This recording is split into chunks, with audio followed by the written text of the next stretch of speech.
বাংলাদেশের সশস্ত্র বাহিনী দিবস উদযাপন উপলক্ষে কূটনীতিকদের সম্বর্ধনা অনুষ্ঠানের আয়োজন করে কুয়েতে বাংলাদেশের দূতাবাসের প্রতিরক্ষা শাখা।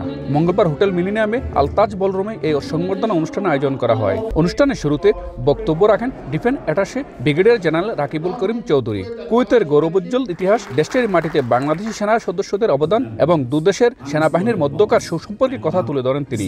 এছাড়া ফোর্সেস গোল 2030-এর আওতায় বাংলাদেশ সশস্ত্র বাহিনীর আধুনিকায়ন প্রক্রিয়া চলমান রয়েছে বলে জানান ব্রিগেডিয়ার জেনারেল। কুয়েতে নিযুক্ত বাংলাদেশের রাষ্ট্রদূত মেজর জেনারেল সৈয়দ তারেক হোসেন বলেন, কুয়েত এবং বাংলাদেশের মধ্যকার সম্পর্কের বন্ধন অবিচ্ছেদ্য এবং ঐতিহাসিকভাবে যুক্ত। অনুষ্ঠানে প্রধান অতিথি ছিলেন কুয়েত সশস্ত্র বাহিনীর ন্যাশনাল মিলিটারি সার্ভিসের president major general Ahmad Rashed Al Shanfa. কুয়েতে বাংলাদেশের সামরিক কন্টিনজেন্টের অবদানের ভূয়সী প্রশংসা করেন তিনি। অনুষ্ঠানে 100-এরও বেশি দেশের রাষ্ট্রদূত, কূটনৈতিক কোর ও সিভিল সোসাইটির সদস্য, ডিফেন্স অ্যাটাশে, বাংলাদেশ মিলিটারি কন্টিনজেন্টের কর্মকর্তা এবং বাংলাদেশ কমিউনিটির সদস্যরা উপস্থিত ছিলেন।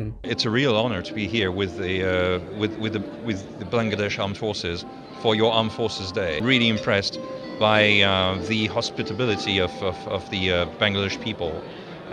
And especially the Bangladesh Armed Forces.